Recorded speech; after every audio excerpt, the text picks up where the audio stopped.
So, it's been a while since I made a video, which is interesting because you probably see that there's a lot of videos being published on a pretty rapid clip, but I will actually batch these things together. So I'll have a day or two or three or five where the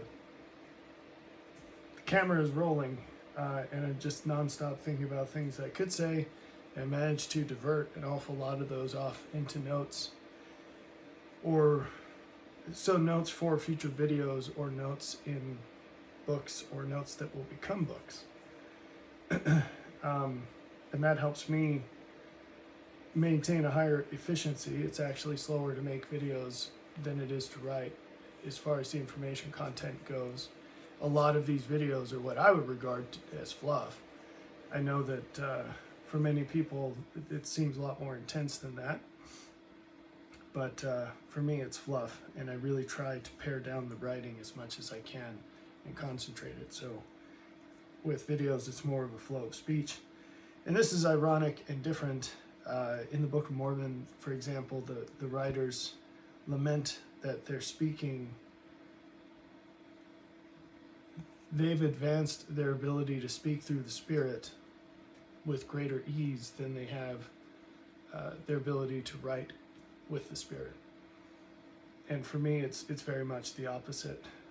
Just because the Lord has led me through a path where I've spent hours and hours a day over many years practicing writing, it also, I think, fashioned my head and my heart to a certain extent for the purpose of writing.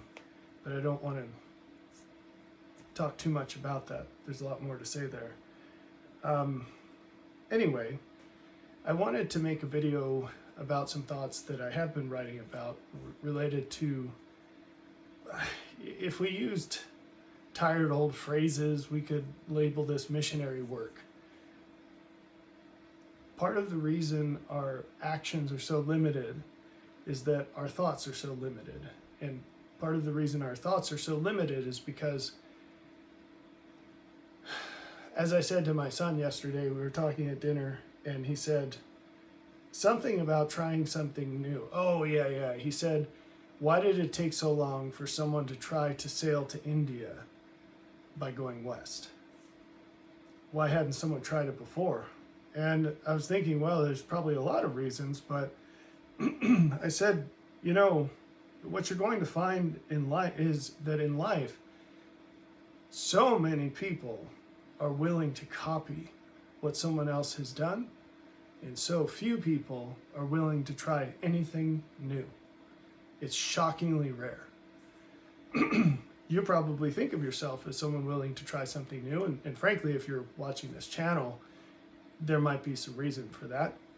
However, for the vast majority of people, and probably even you, if you look at your life as a composite, there's so many times when you just favored what other people had done, rather than thinking about a situation from first principles, truly enumerating the options and choosing what was best, without much regard for conventional wisdom or people who had done the same thing before.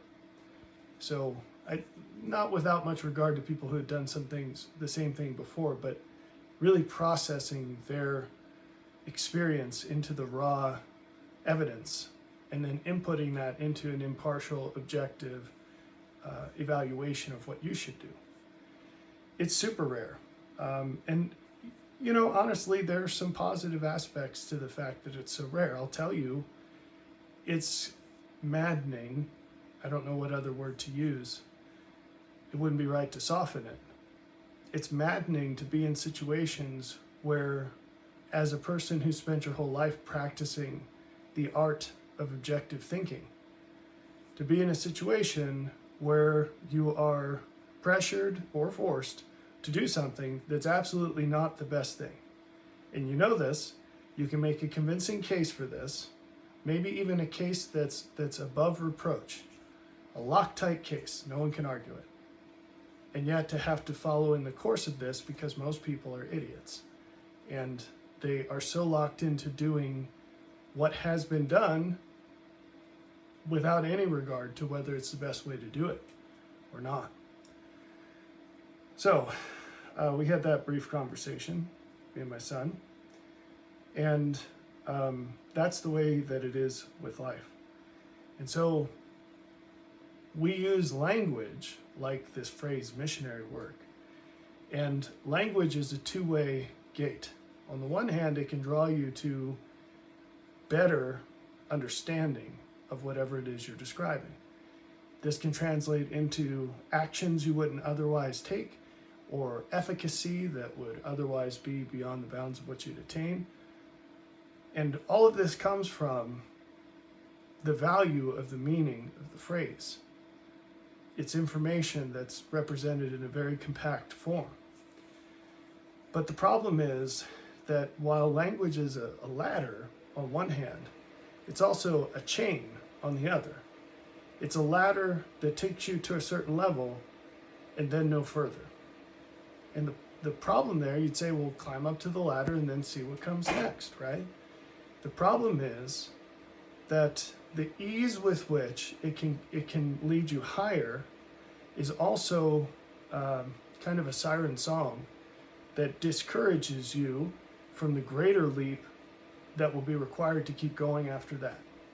In other words, anything that gives you a benefit, it also creates a negative momentum that's going to make it harder to keep going. This is contrary. So few people understand this. I'm not sure if anyone does. It might be a completely novel idea. I'm not sure I've ever seen anyone talk about it. Although it's everywhere in nature, there's something called terminal velocity that's kind of related to this. But things get harder as you get better. You say, well, that sounds weird. Don't things get easier? Lesser things get easier. But to continue to progress gets harder. It's like running, and as soon as you get good at running, someone throws a parachute on your back. And they just keep adding parachutes the faster you get. The faster you get.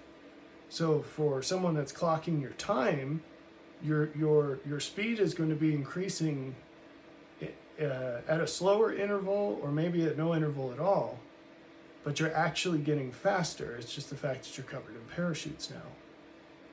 And this is a big problem because so much of our choice conundrum in life is because we don't see value clearly. And that's objective value, just of anything, but also value in people. It turns out that's centrally important. And it becomes more important the higher you go. And so if you think that all value, all growth, we'll say, is equal, then you're totally going to miss out on what God's holiness really is. Because the fact is that each additional increment of improvement costs much more as you go higher and higher towards God. Anyway, so missionary work, yeah.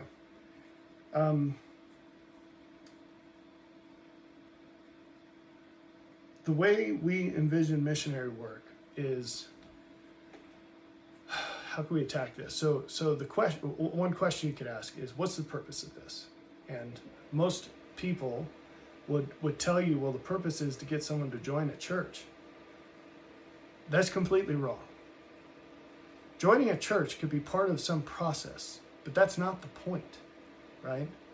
If you jumped into any church, I don't care which one it is, here's my question.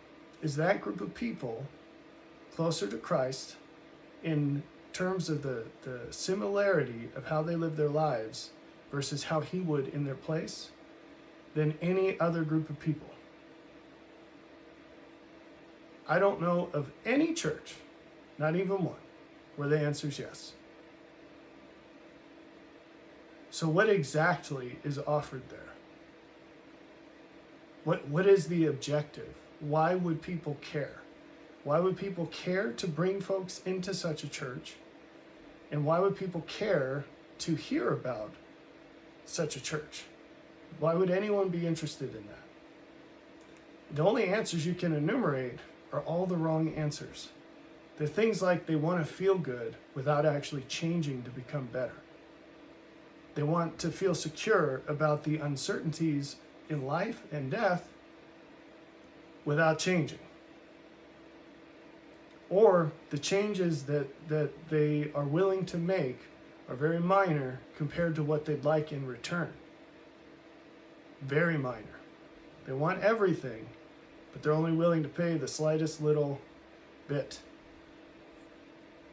And even what they're willing to pay is probably not all that far off from what they're already doing already.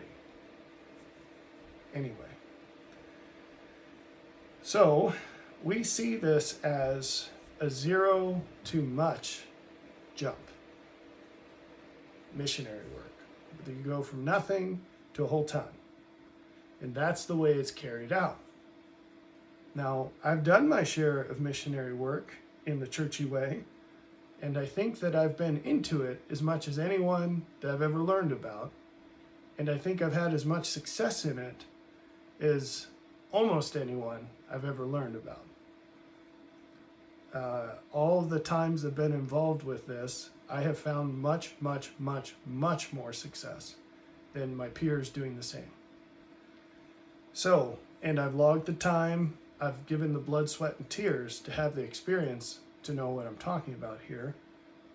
But all of that aside, I'd like to tell you that the best things that you can extract out of all of that, and like I said, I think I've done it if it can be done, are utterly worthless compared to what we ought to be doing and what we could be doing. And that pattern of seeing the greatest rare extraction of value that we know rendered into something that's nearly worthless is a pattern that is absolutely part of the end times revelation of the gospel. It's also no coincidence, that's just a subset of a greater pattern, which is that this is exactly what happens when you are radically ascended into a closer relationship with God. So anytime you see a mighty angel appear in the scriptures or people taken into the presence of God, you see this sort of thing happen. Daniel talks about his comeliness turned to corruption. You see the best that someone knew rendered completely obsolete at best. Sometimes you see the best someone knew revealed to be great sin, like it was for Paul. He says, I just looked this up fairly recently, and now I can't remember the reference, which letter it was in. But he's describing how it's where he's describing himself as the greatest of sinners. Anyway, he's describing how prior to the Lord visiting him, he did not know that what he was doing was sinful. He really thought he was being zealous in following God and persecuting Christians. He really thought he was doing his religious duty and pleasing God. Jesus himself said to the apostles, there will come a time when people persecute and kill you, thinking that they're doing God a service. And how did he know? That's what they did to him. No surprise, if you follow him, people will treat you the same as they treated him. And that's on a gradient. To the extent that you're like him, you will be treated like him, both by the Father and by the world. It's very important to know that.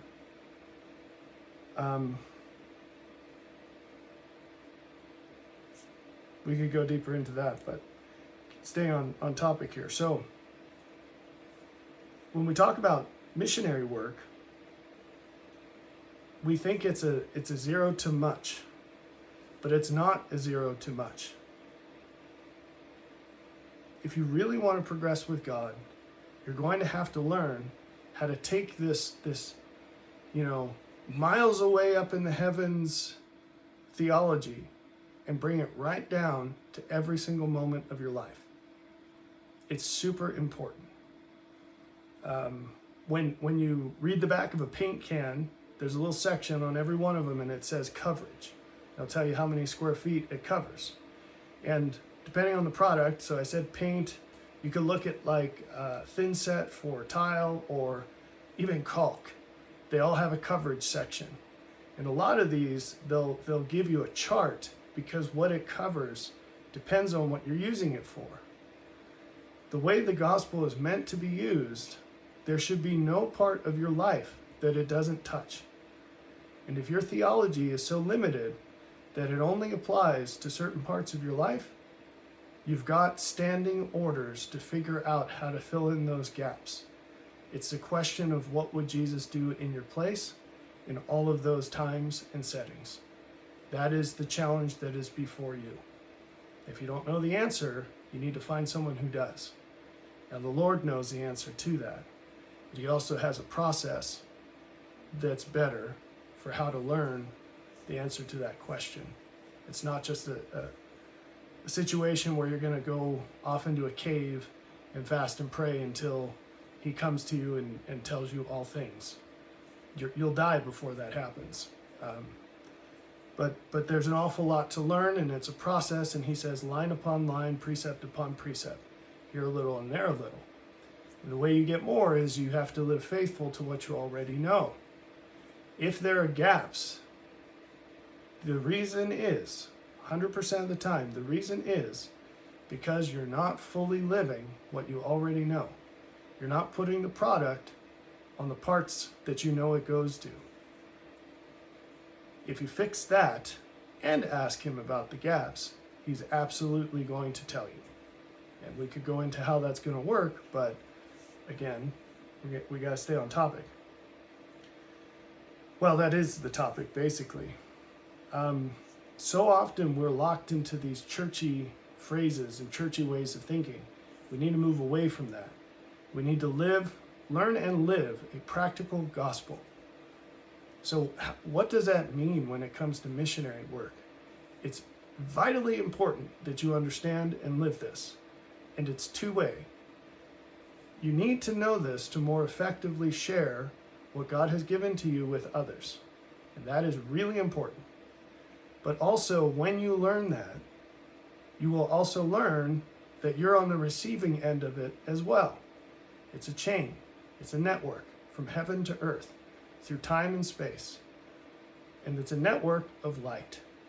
The light flows from the throne of God out through, in and through all of his creations. And so one way of looking at the purpose of creation is to facilitate the transfer of light. To facilitate the transfer of light.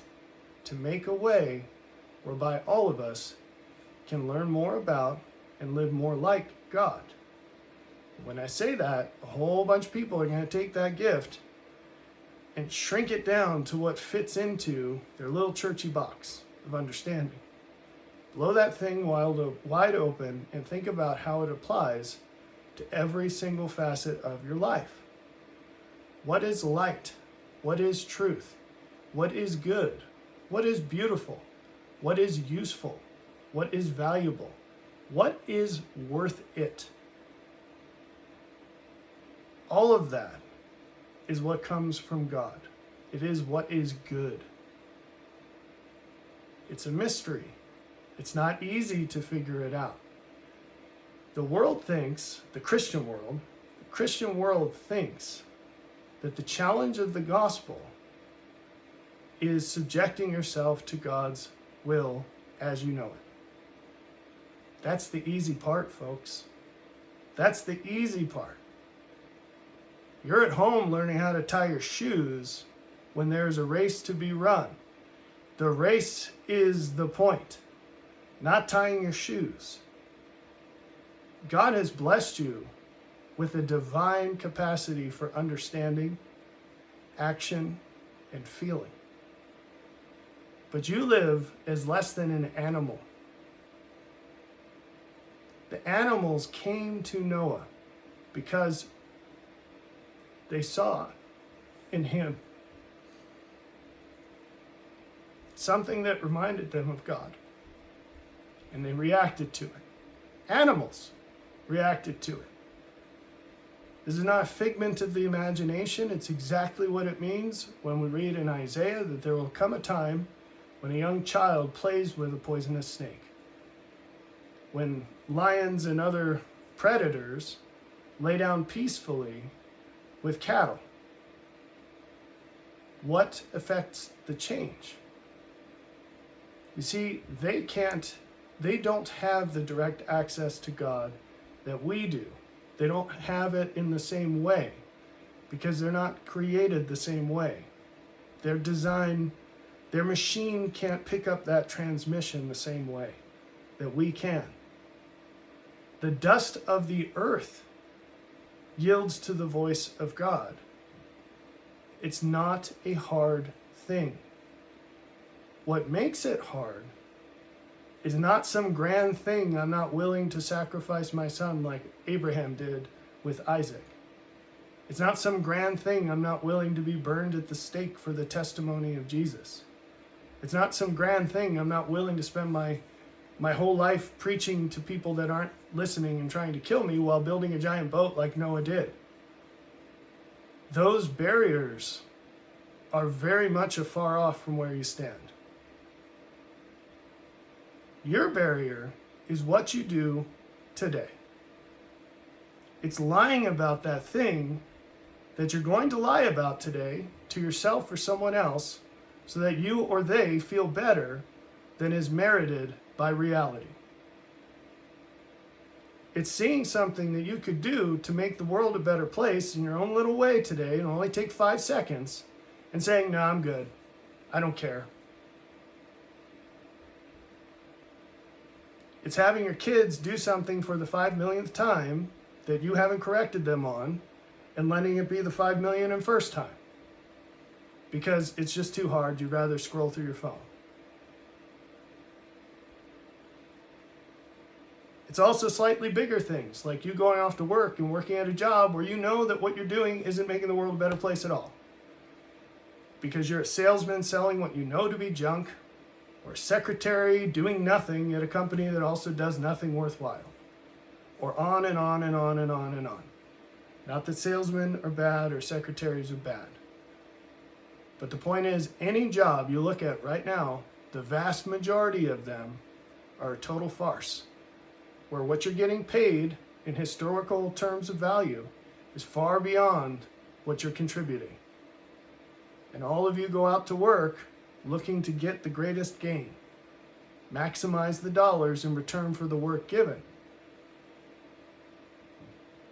But the motivation of God's kingdom is to give, not to receive. To measure your course in life by the greatest impact, not the greatest receipt. What you give, not what you get. And it's about really giving things that really matter and that matter the most out of everything you can think of. That's where your barrier lies. Everything you desire from God lies on the other side of that gate.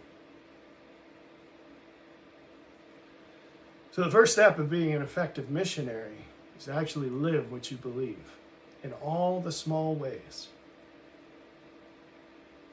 The second step is to help other people see and do the smallest increment of improvement. You can do this for the rest of your life without ever mentioning God. That's how much work there is to do. That's how much change can be effected. That's not to say that you shouldn't mention him.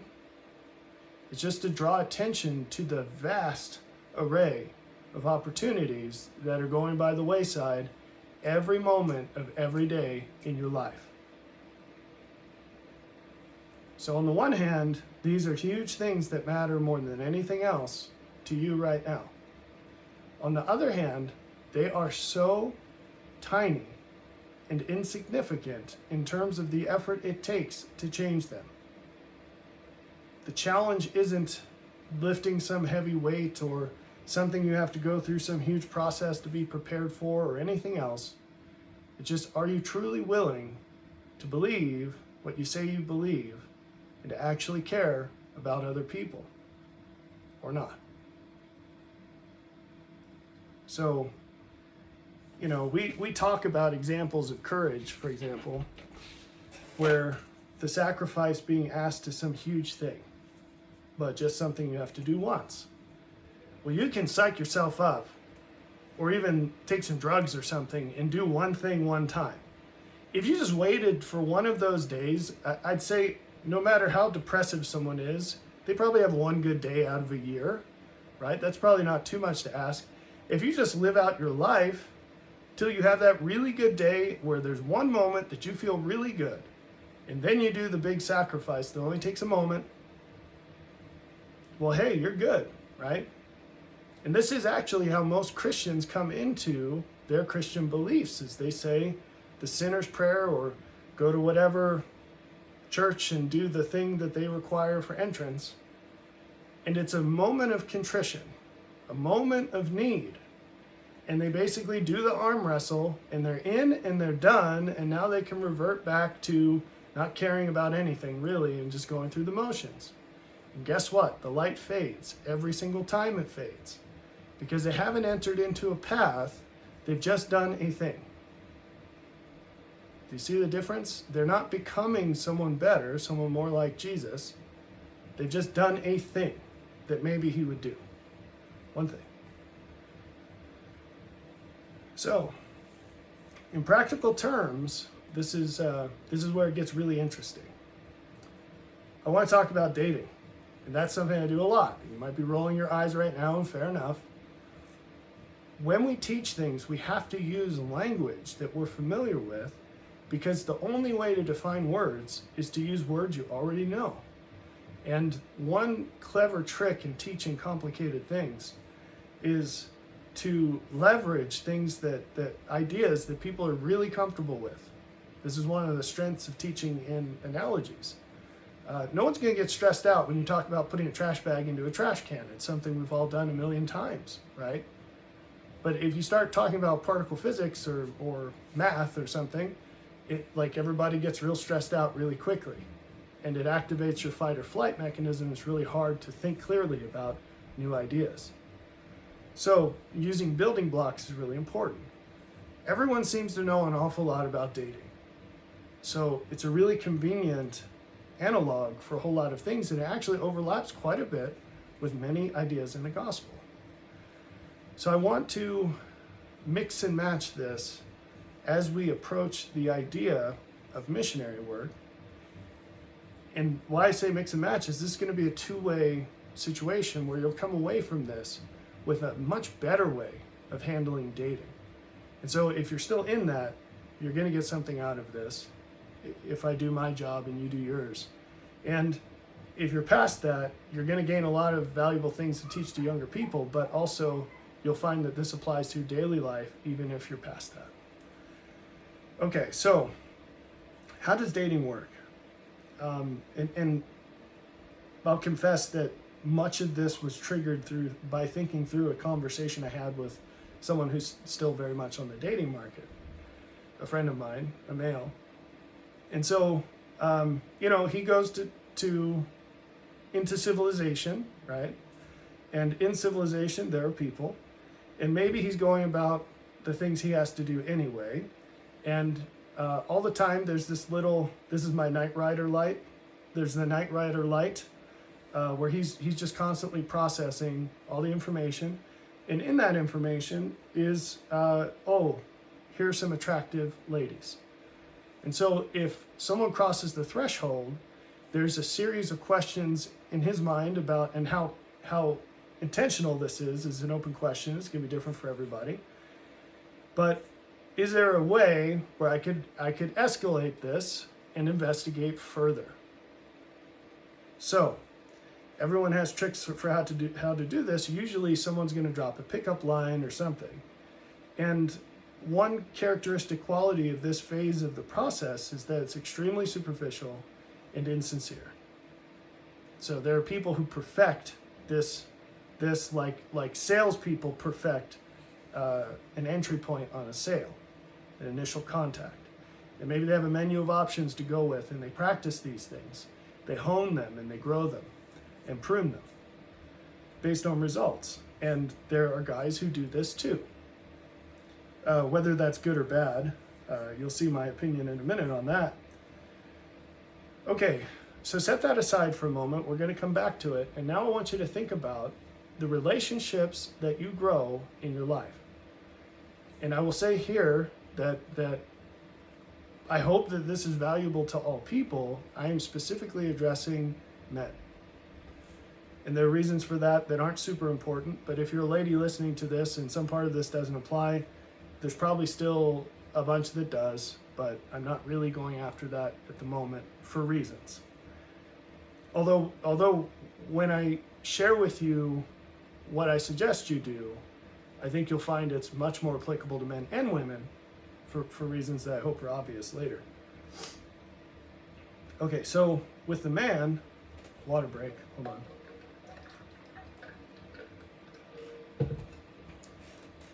So speaking to the men, when's the last time you created a new friendship? When's the last time you took the next step in a relationship with someone, non-romantic? I'm just talking about friends. And just to be super duper crystal clear, I'm talking about friendships between men and men. When's the last time you developed one of those? So there are an awful lot of lonely men out there. I know this, not because they complain about it to me, but because I happen to have the gift of discernment and it's super duper obvious. How obvious it is to other people, I don't know. But I would say the vast majority of men are lonely. And that's single and married people, but in particular married men are lonely. There are reasons for that. But in their case, and again, I don't want to burn too much time talking about gender differences and things, but in the case of these men, it's absolutely appropriate for them to take advantage of the significant opportunities they have to develop guy-to-guy friendships. So how do you find friends? And this is where we get into some limits that don't need to exist. Usually people, both men and women, will, as they get older, they lean more heavily on their prior associations. Why they do that is sort of a mystery, because it's almost always a really bad idea. If your prior associations have not stood the test of time or grown over time, kind of the worst thing you can do is turn back to them and try to feed them into something they never were. Now, there are exceptions because things happen in life and people develop, but for the most part, those things terminated because they did. And instead of thinking that things are different and might be better, it's probably more likely the case that things are different and would be worse. So, how do you go about finding new friends? Because that old group probably was just incidental to school or whatever, just your neighbor growing up. What is the likelihood that some random person in your life was an ideal companion? It's pretty much zero. And you say, well, God orchestrates connections between people. Absolutely.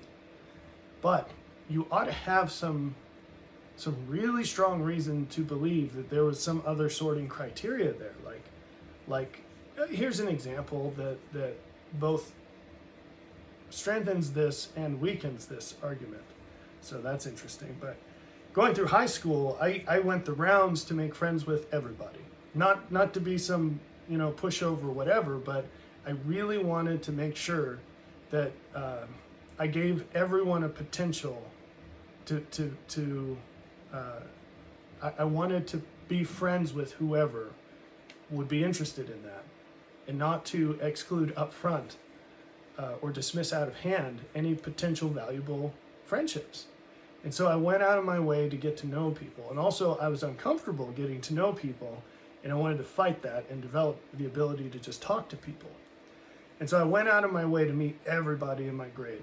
And it wasn't at a huge high school, so that was not impossible, but it took a lot of work. I mean, it took like a whole year of really putting myself out there. And it's funny, after all of this, at the end of high school, I really only had 2 friends in my high school. So out of that whole set, 2 people emerged. And it's interesting, one of those guys came to my wedding years and years later, and we didn't have like a daily or even routine connection with each other anymore. But he came, and his parents came with him. It really floored me. We didn't have a huge wedding reception, but he came, and his parents came too, and it just meant the world to me that he was there.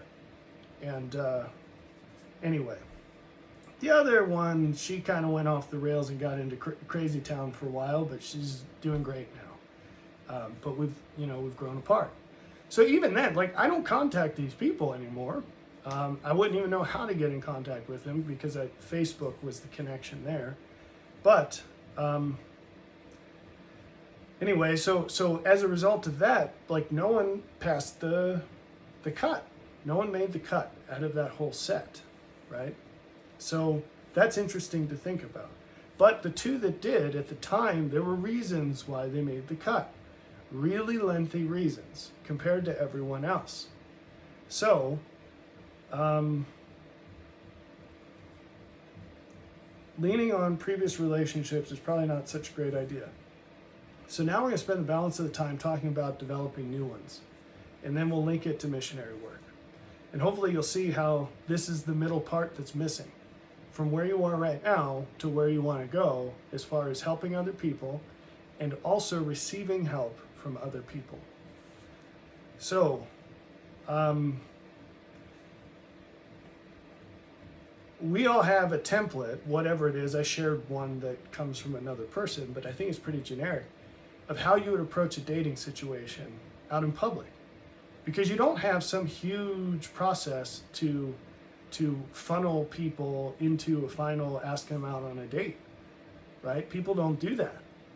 They just kind of go for it. And there's an initial physical attraction bar, and then after that, they just go for it. So that's weak in some ways and powerful in others. And so what we want to do is we want to take the powerful bits of that and transplant them into making friends with people and vice versa, and cut out the weakness. So what's missing in the meeting people for friends is meeting people, right? As you meet people, it turns out we already have well-established ways of trimming down the number, well, at least some people do, of who we should spend our time with. Usually people have a lot of practice with that. But I'm going to give you some tools that are even more powerful by explicitly thinking about and living according to light. So, when you're making friends, unless you're a really messed up person, you're not going to make decisions about physical attractiveness, right? Well, let's pause. Just how many things can you extrapolate about a person from how they look, act, and speak? Turns out an awful lot.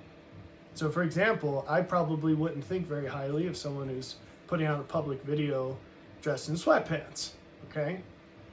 Now, this is a strength and a weakness. Many times the very thing we would use to exclude someone has some backstory that indicates that it's actually a strength, not a weakness.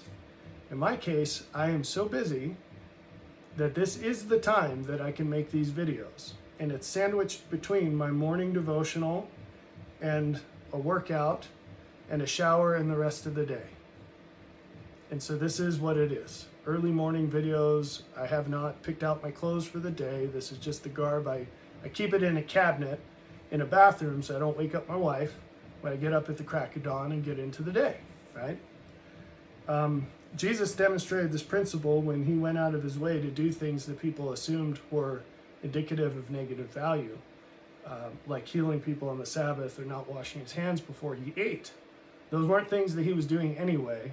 He did them specifically to offend people and shake up their valuation systems. But anyway, so, but it turns out if someone's well put together and they present themselves well, something's going on behind the scenes. Does this mean that they're someone worth knowing? No. No, it doesn't. And let's flip that around. I had fun with this when I was a graduate student and I went to work in business casual clothing. But I was also remodeling my house. And so I was very frequently dressed in clothes that have paint and like dried caulk and whatever all over them. And, I'd go to the gas station or Home Depot or whatever dressed like that. And then I'd also go to those places dressed in my work clothes for grad student world. And I was also in the military at the same time. And so I'd be in uniform from time to time going to these same places. And it was so fascinating to see which kinds of people treated me differently and how differently they treated me.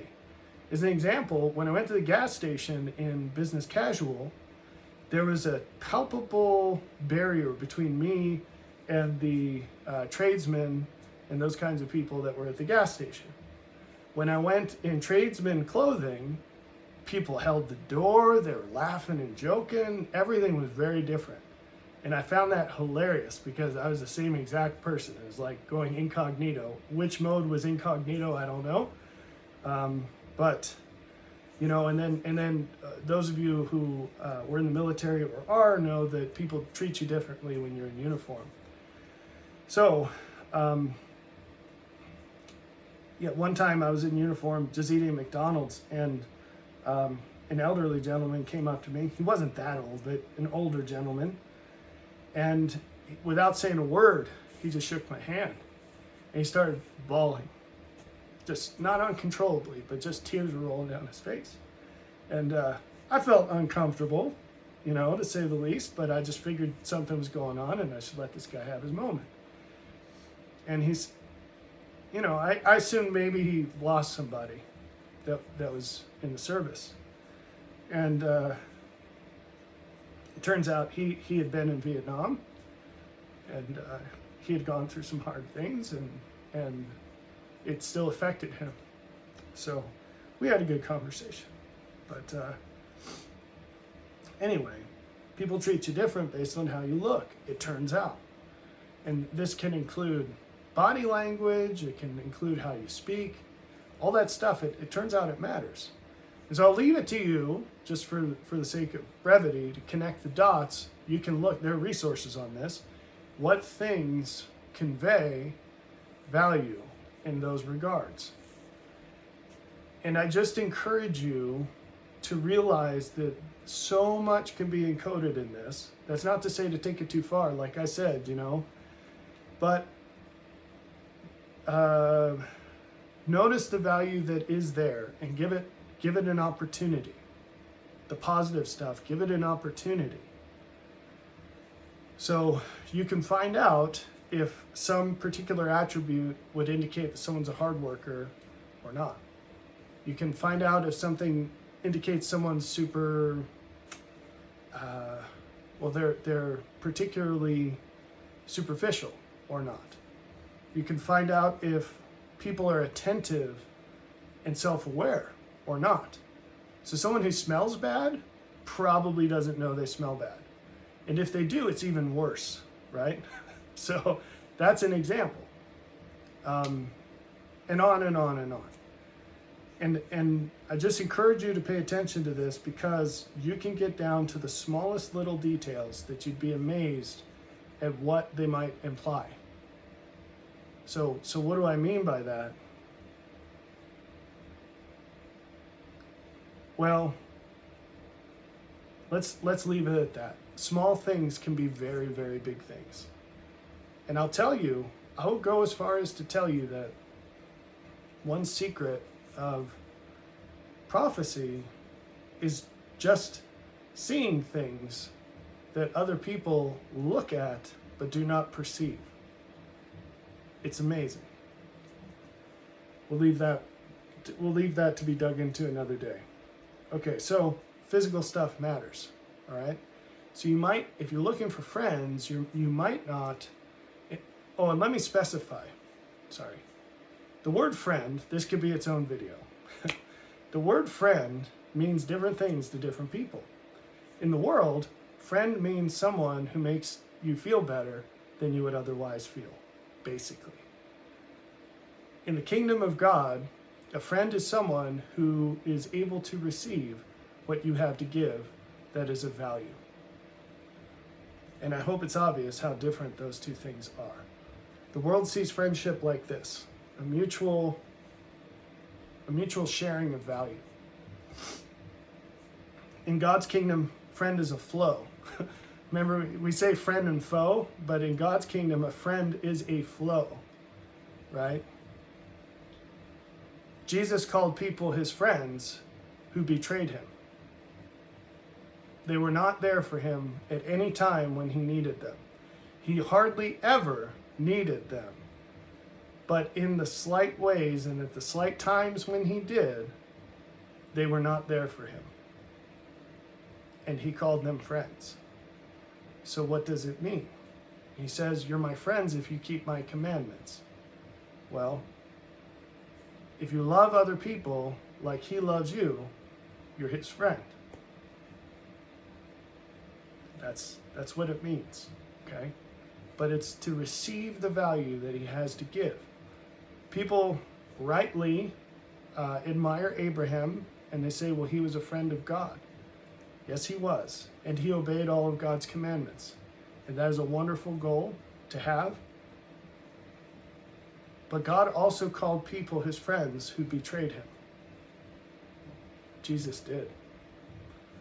So it has to mean much more than the folks who are set up on a pedestal as an example to follow. It also means people who follow the one who is on a pedestal, who is Jesus. So that's really important to understand, because there's an enormous quantity of people who would not want a friend like Jesus. Almost everyone on this planet, including almost all Christians, would not want a friend like Jesus. There are all these songs, I Always Do This, which is the Shimon from the Lego movie. There are all these songs about having a friend in Jesus. All right, fine. But are you his friend? Are you a friend to him? And on the one hand, there's a minimal entry point, which is all you have to do is receive what he's got to give. And then the apex of this relationship is doing everything he says, doing everything he would do in your place. And that's more than being a servant. It's being a friend. And while we're there, I don't remember the exchange. I don't know who I was talking with, and it doesn't really matter. But someone said, and this is a theme that's recurring, people are surprised when they find out that there are things that we can do that make Jesus happier than he already is. And I am so perplexed by why that's a mystery. I just don't get it. So we read in the scriptures where he talks about his joy being full. It happens at specific times and places. And it's always when there's a group of people who are willing to receive his love. So don't you think that you have the capacity to help him be more happy than he is? Because you do. And how do you do it? You receive his love. And you give it to other people. It's really that simple. So, my desire, above all things, is that Jesus might have more joy. There's nothing I want more than for him to have more joy. And that's why, that's the chief motivation I have in doing everything I do, which is for the benefit of the world. Because that's what he wants. So King Benjamin said, when we're in the service of our fellow man, we're actually serving God. So put a smile on his face. Because I've seen him smile.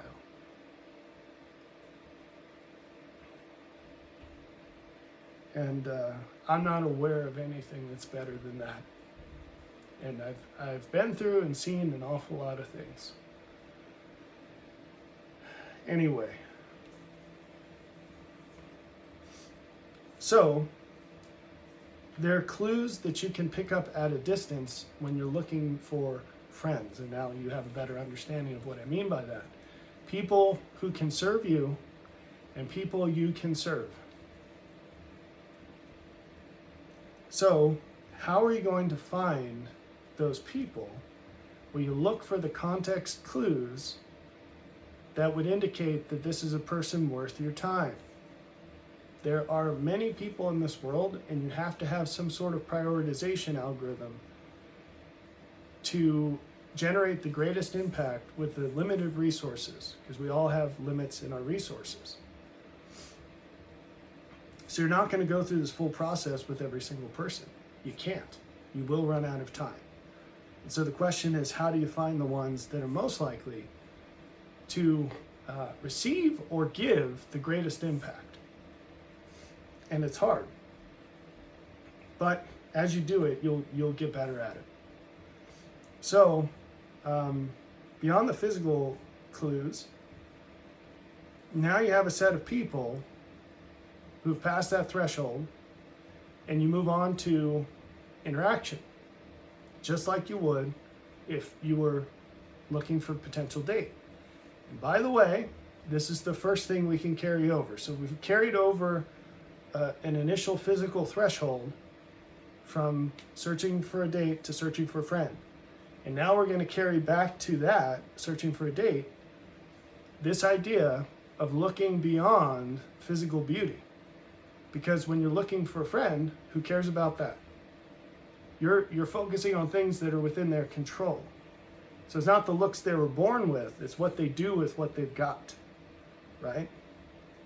So they might be butt ugly, but they've got a nice haircut, right? Hey, checks out for a friend. Or their hair's all messed up, and there's a really good reason for that. Like if you're a guy and you're at Lowe's and you see someone covered in blow-in insulation, it's all in their hair, right, and on their clothes, you can take their massive context clues about what's going on in their life right now. And now you've got an entry point for, hey, how's your project going? Right? One of the greatest things about talking to other men is it's a wonderful opportunity to practice all your dad jokes, because you'll get a little bit of sympathy there, right?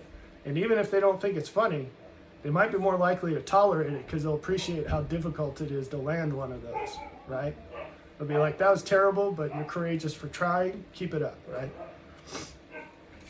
Anyway, so with dating, you can translate these things over and say like, yeah, okay, someone is attractive or not, but what are the context clues? What are they doing with what they've got? So there are people, again, I'm directing this mostly at men, there are ladies out there who have a lot of natural beauty, but they dress like slobs, right? That says something.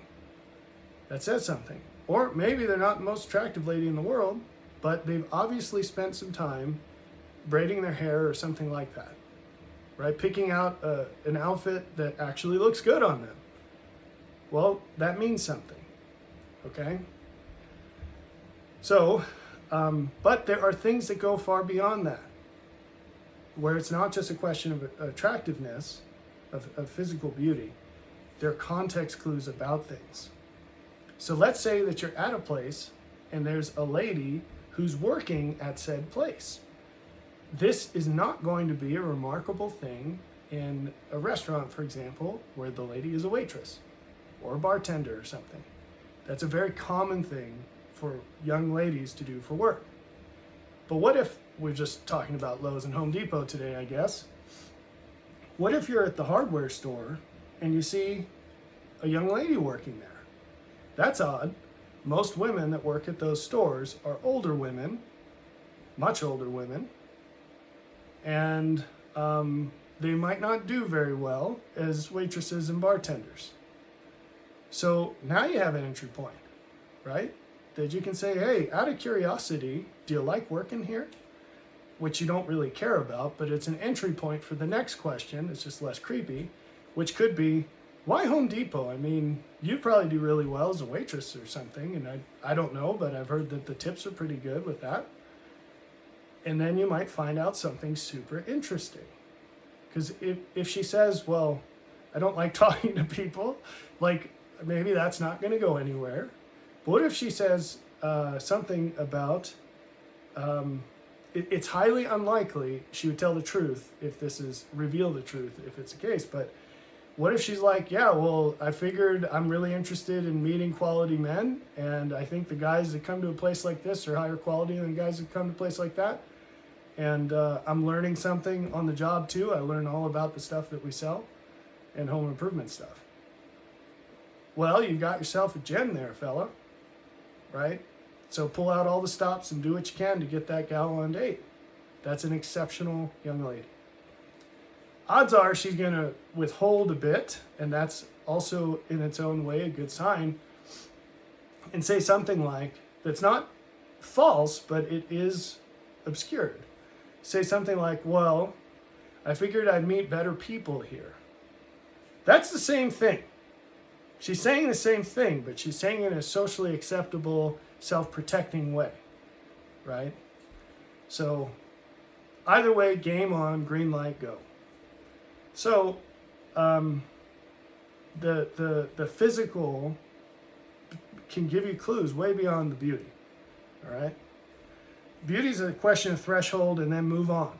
The best thing you can do, and this is for guys and gals, after your potential person meets the beauty threshold, neatly pack that up, fold it up, put it in a little box, and throw it away. You don't want to have that on your mind at all moving forward. It's nice to appreciate it, right? But you really have to try hard to not let that affect your judgment moving forward. It's difficult, but it can be done. One way to do it is to picture them as a gross, really old person, right? This is, people are going to be watching that and say, hey, I'm a gross old person, and that makes me feel bad. Well, it makes them feel bad too, and that's the point. As someone who's you know, like we all are approaching being older, that's it's just a fact of life, right? Do whatever you can to minimize the effect of that, because this is a very important time where you're filtering people out to see if they're worth a first date. So if you get good at this, you can do this in 5 seconds with zero stress. It's not that hard to do. And the benefit of either side of this fence, everything you learn on one side is applicable on the other. It's like watching The Dog Whisperer and then taking care of kids. You get better at both, or taking care of kids and then having to dog sit. These are the same skill sets. They're completely transferable. And that's a fact. Someone's going to comment saying, amen, brother, because it's right. All right, so can I get an amen on that? All right, so moving on past the physical. So what other attributes are there? How does this work? Well, what I want to draw your attention to is how God created everything. So just that, no big deal. There's a call and there's a response. And then there's another call and another response. That's the pattern. You can read about this in Genesis. There's an even better, for this purpose, version in the book of Abraham. So God emits further light, and then he watches how everything else responds to that. That's what you need to do too. Easy enough, right? And that's what people are going to do to you too. Easy enough. That's the game. That's the only mechanism of exchange. That's how this is done. The challenge of all of this is in the definition of light. That's where it gets difficult. But even that is not too bad, really. It's just whatever's good. So it's kind of difficult when working with fuzzy definitions to get to something that's actionable. So let's break it down and just give you some specifics. So you're at the box store, there's a guy, how's your project going? Now if he looks at you and gives you the death stare, like leave me the heck alone, this is probably over, right?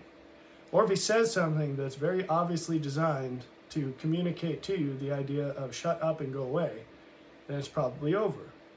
Same thing with dating. And guys get a clue.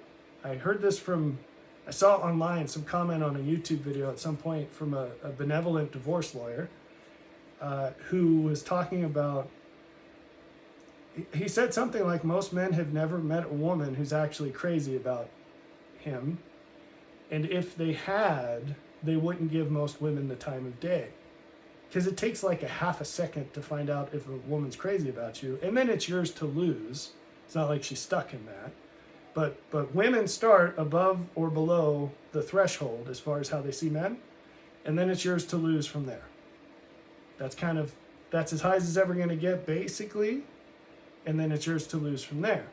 So if she's nuts about you, it's going to be super obvious. You don't have to play these games. You don't have to like trick anybody. That's how most of this is sold to men. And it's super bad advice. The mentality of a quality man is, I stand on top of the mountain. You can come up here with me if you'd like. And if you don't want to, whatever, I don't care. I'm up here on my mountain doing my thing. Hopefully your mountain is attractive. And they say, wow, you know, this guy knows a bunch of stuff. This guy can handle a bunch of stuff. This guy knows how to change light bulbs.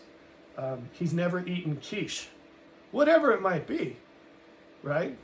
He's got a nice house, golden locks of hair, whatever it is. And you can say, look, here's my distance and direction. Here's my azimuth.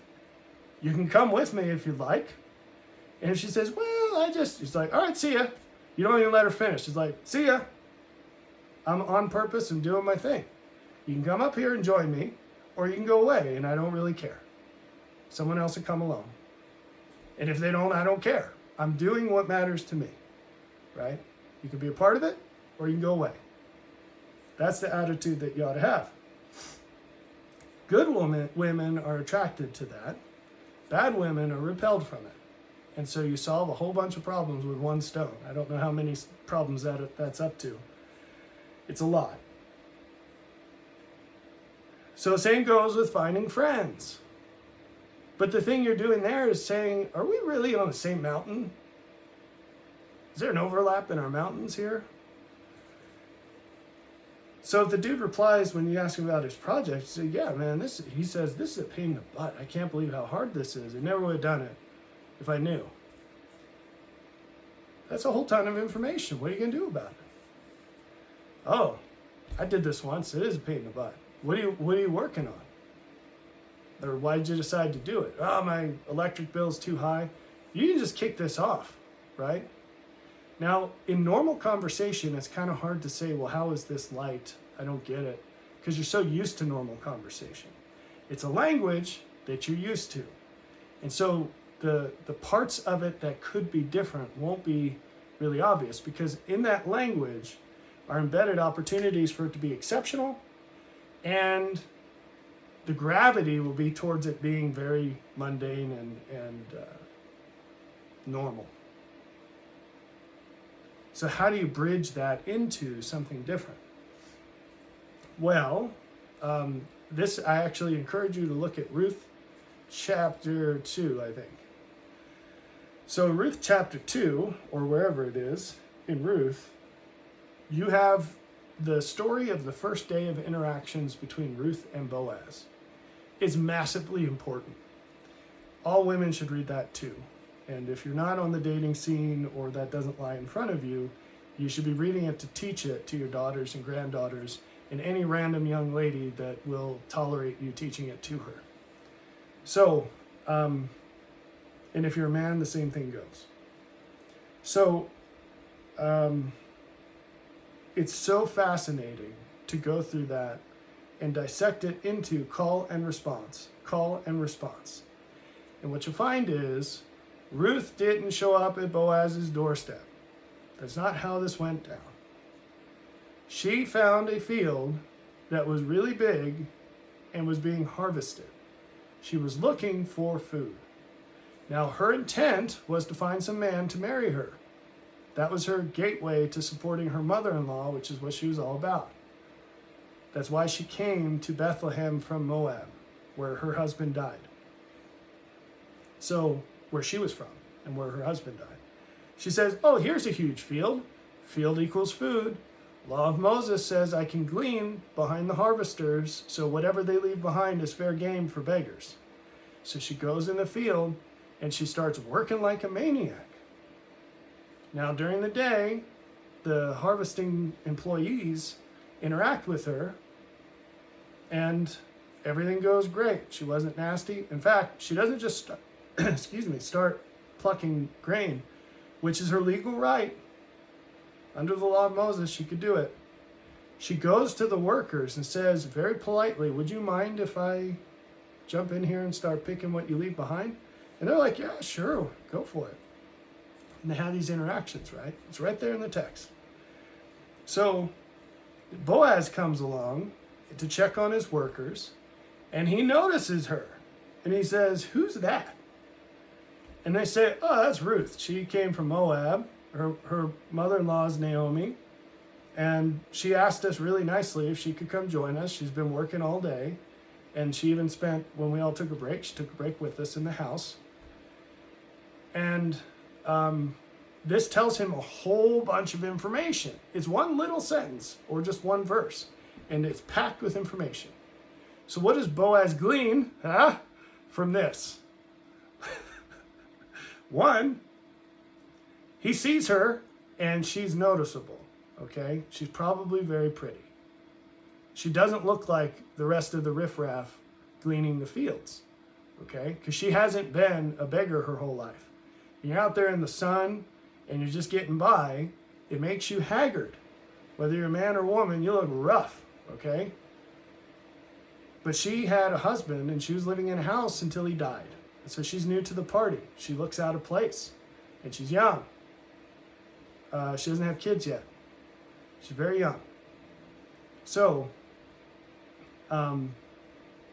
he says, who's that? And then what do the workers tell him?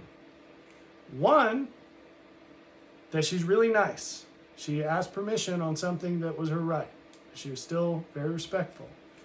Two, she works like a maniac.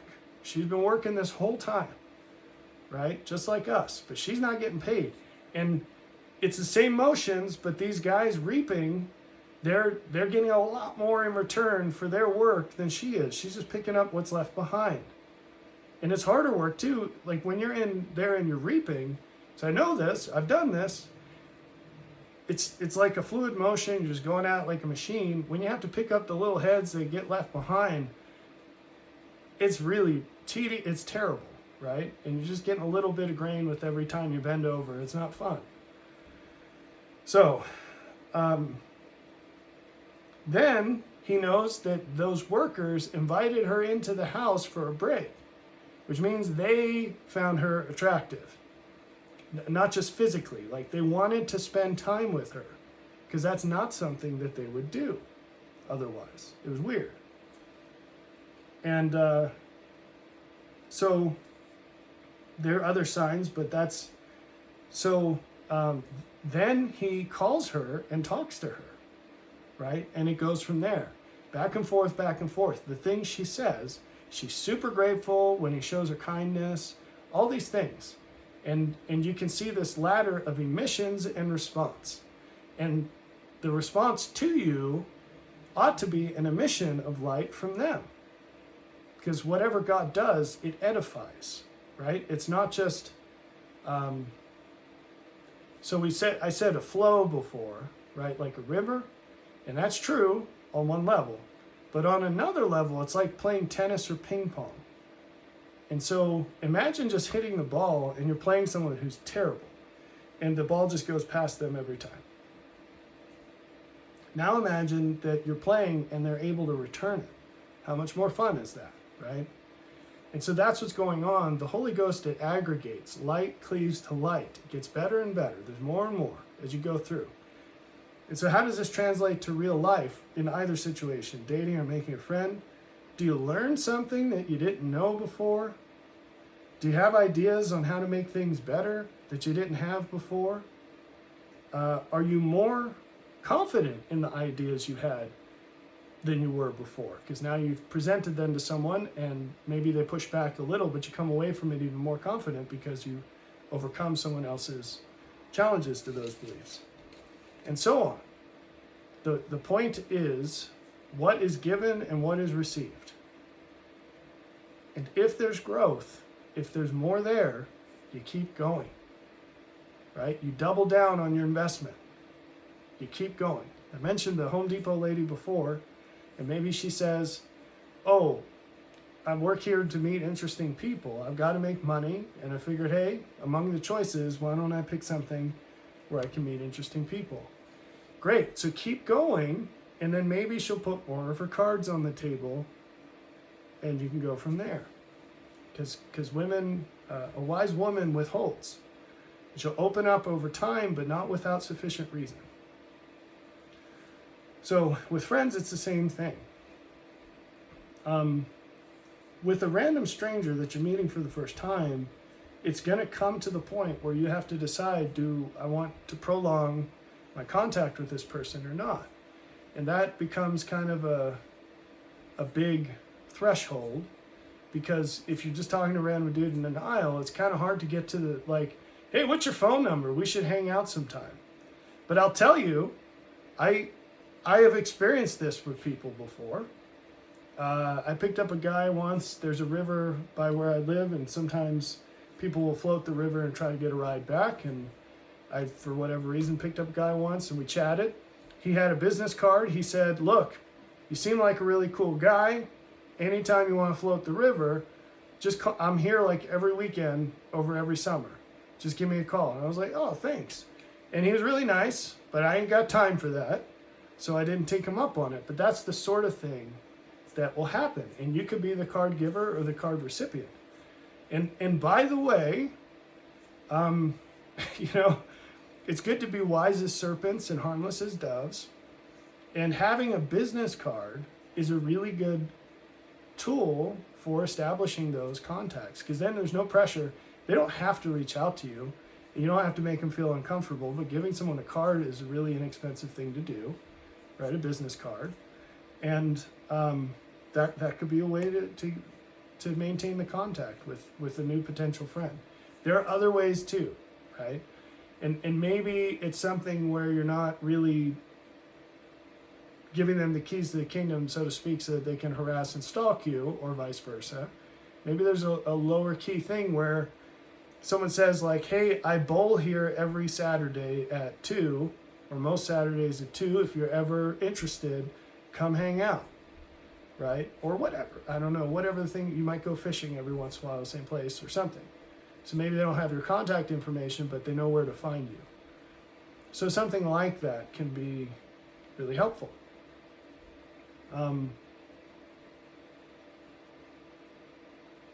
I think I'm running out of steam on this, and I think I've gone through, there were a lot more ideas I had that I've written into my notes, but we'll get to those later in written form. But I just want to open your mind to establishing these kinds of relationships with people where, you know, missionary work does not mean, hey, have you been baptized? Will you be baptized? The word baptism means immersion. And the commandment is not just be baptized in water. That's part of the way we keep the actual commandment, which is to be baptized in the name of Christ, which means his character. To be immersed in his character, you need to know more about it than you do. And you need to do everything you know. And so there's obviously an explicitly religious component to this. But there is also an explicitly non-religious component to this. The Lord said everything in his creation is spiritual. Our distinction of what is temporal and what is spiritual is artificial. There's no difference to him. He said, I've never given a temporal commandment ever. Think about that. So when you're interacting with random people in random places, you still have the opportunity, you could also say duty or privilege or right, to stand as a witness to Christ and to receive the testimony of Christ. Testimony, witness, martyr, and demonstration are all the same word in Greek. So that means actively thinking about your surroundings and the people and how you can interact to give and receive greater light. And you should use the broadest possible definition you can on that. I told this story before, but you may or may not have seen or remember the video, but I had an opportunity to go visit somebody's little home farm thing. And he's close to where I live and older than I am. He's been doing it for longer. And I was so excited to just glean everything I could from him about what he does and why. And all along the way, as he was telling me all the things that worked for him and didn't work for him, I had some things to say too. And so I was able to give him subtle recommendations for some of the things that might work better for the things that he was interested in. And I was monitoring his response. And he was super polite, but he wasn't really catching the invitations, and he wasn't really interested in those ideas, which is fine. So have we continued that relationship? No. But, and here's the key, you always want to leave them with something they can do. So there's a ladder to heaven, and you should always leave behind the next thing, the next rung. And for him, I was like, hey, if you want a clipping of this plant, I've got it. If you want, to take branches off my apple trees and graft them in, I've got rootstock and stuff too. Yada, yada, yada. Come by and see my thing one time. He's got my phone number. He hasn't contacted me. So I left him with that invitation. He's got it. And so that's what you do. And so all this is directly transferable. And if you live this in your missionary life and your dating life, what you're going to do is much better align your actions to what you're actually looking for, what your purpose actually is, which is to give and receive further light. And you say, what, wait, in dating? Yes, in dating. Here's the kicker for all of this, if you're in that world. If you approach dating differently than you do missionary work, you don't understand one or both of those things. The only difference between those two things, until it gets to be what can only be romantic, the only difference is the age and marital status of the person that you're contacting. Put that in your pipe and smoke it. It's a huge point. So if you're in the dating world and you're going around like, oh, I got to get numbers and I got to, take girls on dates and whatever, just forget all that. Everywhere you go, try to find quality people that either have light to transmit to you or who will receive light from you. Of that set of people, if one of the people that's moving forward in that happens to be an attractive female who's single and the right age, then see where that goes. But use light as the filter before you even think about that.